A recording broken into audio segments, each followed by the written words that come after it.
Hey there, Steelers fans. Before we dive into this breaking news, make sure to smash that like button and subscribe to the channel so you never miss an update on your Pittsburgh Steelers. We're always working to bring you the latest news, rumors, and analysis to keep you ahead of the game. Now let's get into it. It's no secret that the Steelers are looking to bolster their wide receiver room heading into the 2025 NFL season. After parting ways with Deontay Johnson, the team has been actively exploring options to add another playmaker alongside George Pickens. And now, according to CBS Sports, the Steelers might have a golden opportunity to land one of the most dynamic receivers in the league. Debo Samuel. CBS Sports has proposed a trade package that could bring the star wideout to Pittsburgh. The deal? A fourth-round pick, 122nd overall, straight up for Debo Samuel. Sounds almost too good to be true, right? Well, let's break it down. Tyler Sullivan of CBS Sports outlined the logic behind the trade. It's no secret the Steelers are in the market for a wide receiver. In fact, these two teams nearly executed a deal for Brandon Ayuk last season, reportedly agreeing to the parameters of the trade before the receiver decided to stay with San Francisco. While that deal didn't work out, it showed that the two sides are quite comfortable negotiating, so why not pick the phone back up? As for the fourth-round pick compensation, ESPN surmised that a day 3 pick may be what Samuel ultimately fetches on the trade market. So, why would the 49ers move on from Debo Samuel? A couple of reasons. First, they are facing serious cap constraints and might need to shed salary to keep their roster balanced. Samuel is due $17.55 million in 2025, and San Francisco could be looking to free up some space. Secondly, Samuel's production dipped in 2024, with just 670 yards and 3 touchdowns, his lowest numbers since his rookie year. Still, we all know what he's capable of when healthy and used effectively. The Steelers aren't the only AFC North team eyeing Samuel. ESPN's Adam Schefter believes the Baltimore Ravens and Cincinnati Bengals could also be in the mix. I think it's hard to pinpoint right now where Debo would go, Schefter said on the Pat McAfee show. I could see him in Pittsburgh, I could see him in Baltimore, I could see him in a lot of those places. Any of those AFC North teams make sense. The Ravens are always aggressive when it comes to acquiring top talent, and pairing Samuel with Lamar Jackson would certainly be an enticing move for them. The Bengals, on the other hand, appear to be bringing back T. Higgins, making them a less likely destination. The Cleveland Browns? Their quarterback situation is a mess, so Samuel probably wouldn't be interested in going there. Now let's address the elephant in the room. Would Debo Samuel even want to come to Pittsburgh? The answer might surprise you. Reports suggest that Samuel is open to a move to the Steelers. The problem? Pittsburgh's quarterback situation remains uncertain. Russell Wilson and Justin Fields are both in the mix, but neither has been named the clear-cut starter for 2025. Would Samuel want to join a team with uncertainty at QB, or would he prefer a more stable situation like Baltimore?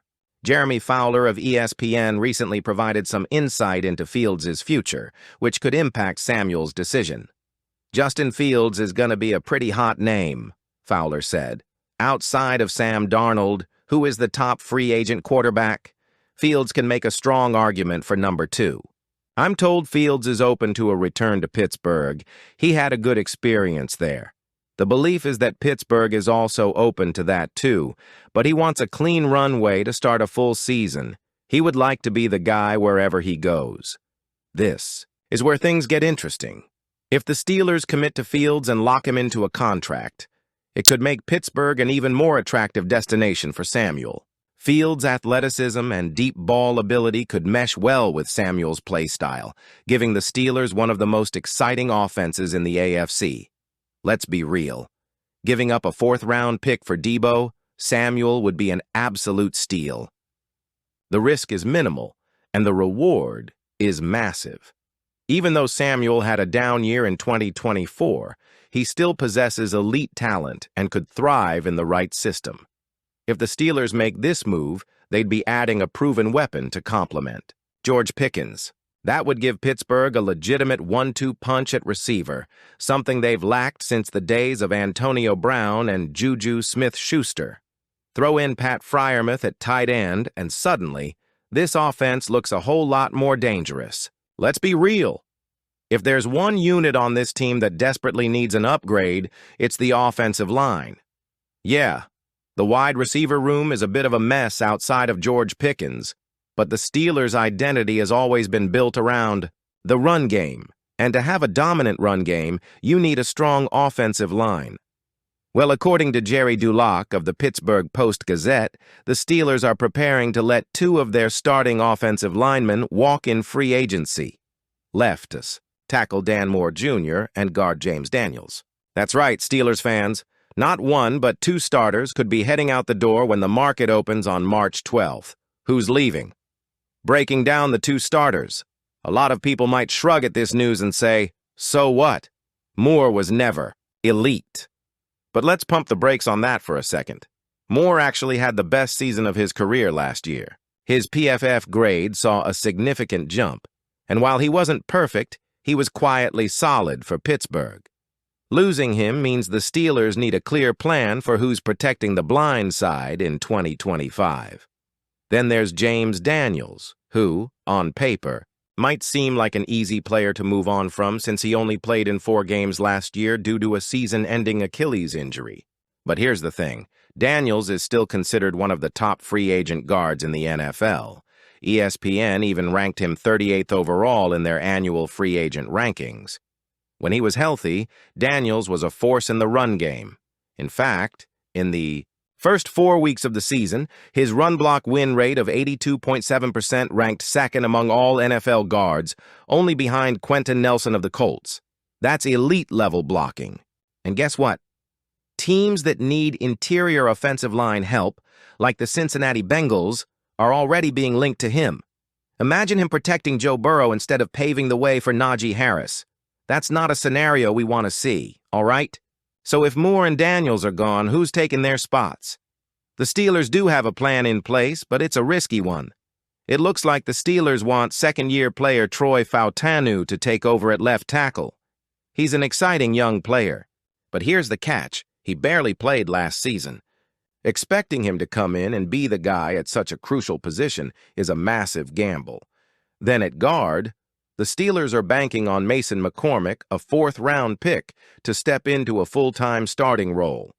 He got some playing time last season. But again, relying on a young, unproven player to replace a veteran like Daniels is a big risk. Losing 2 starters means Pittsburgh has to make a move, either in free agency or the draft.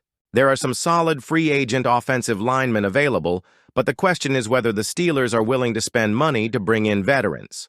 Alternatively, they could look to the NFL draft for reinforcements.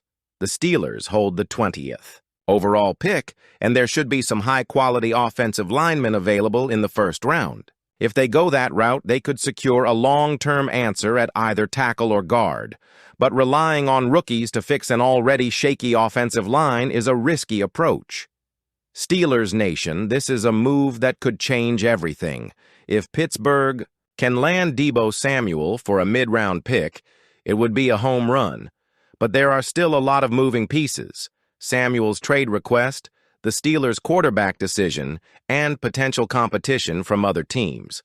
Now we want to hear from you. Should the Steelers go all in for Debo Samuel? Do you think he'd be the missing piece to take this offense to the next level?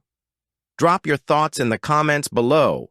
And before you go, don't forget to like this video and subscribe to the channel for more Steelers news, updates, and analysis. We'll be keeping a close eye on this situation, so stay tuned. Here we go, Steelers Nation. Let's see what happens next.